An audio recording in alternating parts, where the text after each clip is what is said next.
మనం ఈరోజు పుదీనా గోంగూర చట్నీ చేద్దాము. పుదీనా ఇది కడిగి కట్ చేసుకొని పెట్టుకున్నాము.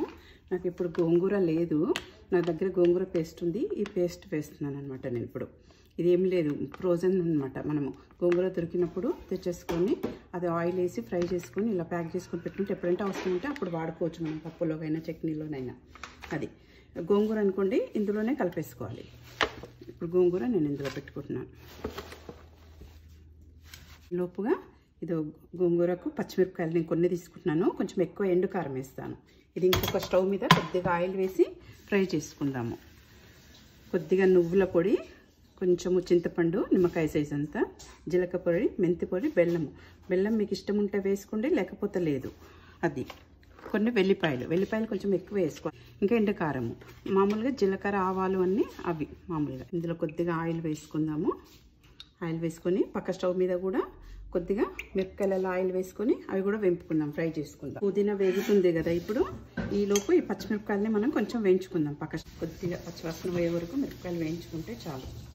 చూసారా, పచ్చిమిరపకాయలు కూడా వేగిపోయినాయి. ఇందులోనే కొంచెం వెల్లిపాయలు వేసుకొని కొద్దిగా జీలకర్ర వేసేసి ఈ చింతపండు కూడా వేసుకొని చింతపండు కూడా వేసి మిక్సీ చేసుకుందాము. ఈలోపు మనకు మెంతం కూర వేగుతుంది. మెంతం కూర ఇది మాత్రం పచ్చివాసన పోయే వరకు వేయించాలి. చెప్పాను కదా, ఇందులోనే పుంటికూర కూడా వేసుకోవచ్చని. నేను పుంటికూర లేదు కాబట్టి పేస్ట్ వేస్తాను, అందుకే వేయట్లేదు. పచ్చివాసన పోయే వరకు వేయించండి, ఎందుకంటే ఇది నిలువ ఉండాలి కదా, అందుకే కొంచెం ఆయిల్ ఎక్కువ వేసి వేయించండి. ఇది పుదీనా మంచిగా వేగిపోయింది కదా, ఇది ఇంకా స్టవ్ బంద్ చేసుకొని చల్లగా అయ్యేలోపు పచ్చిమిరపకాయలు, ఎల్లిపాయలు, జీలకర్ర ఇవి ఉన్నాయి కదా, ఇవి ఇందాకటివి నువ్వుల పొడి, బెల్లం అన్నీ వేసేసుకొని మిక్సీ చేసేసుకుందాం పచ్చపిచ్చగా. బెల్లం మాత్రం మీకు ఇష్టం ఉంటే వేసుకోండి, లేకపోతే వేసుకోవద్దు. ఇది వేసుకొని ఇవి మిక్సీ కొట్టిన తర్వాత ఈ పుదీనా కూడా వేసుకొని మిక్సీ చేసుకోవాలి. ఇలా అన్నీ వేసేసుకున్నాం కదా, అన్నీ వేసుకొని మిక్సీ చేసుకున్నాం కదా, ఇప్పుడు పుదీనాని కూడా వేసేసుకొని మిక్సీ చేసుకుందాం. పుదీనాను ఇందాక గోంగూర పేస్ట్ చూపించాను కదా, ఈ గోంగూర పేస్ట్ని కూడా వేసుకుందాం. వేసుకొని మిక్సీ చేసుకొని వద్దాం. దీన్ని ఇలా పేస్ట్ని మిక్సీ చేసుకున్నాం కదా, ఇప్పుడు తాలింపు చేసుకుందాం. జీలకర్ర, ఆవాలు, మినపప్పు, శనగపప్పు, ఎండుమిరపకాయలు, కొద్దిగా కరివేపాకు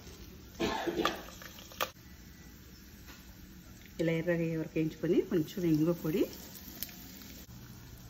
కొద్దిగా పసుపు, కొద్దిగా ఎండు కారం, ఈ పేస్ట్ వేసుకొని మంచిగా కలుపుకుందాం. ఇలా మంచిగా కలుపుకోవాలి. బాగా కలిపేసుకొని చూసారా, గోంగూర పుదీనా చట్నీ రెడీ.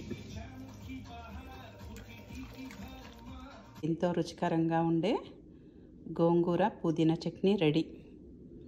ఇది వేడన్నంలో నెయ్యి వేసుకొని తింటే చాలా బాగుంటుంది. మీరు ట్రై చేయండి. గోమాతను పూజిద్దాము, గోజాతిని రక్షిద్దాము.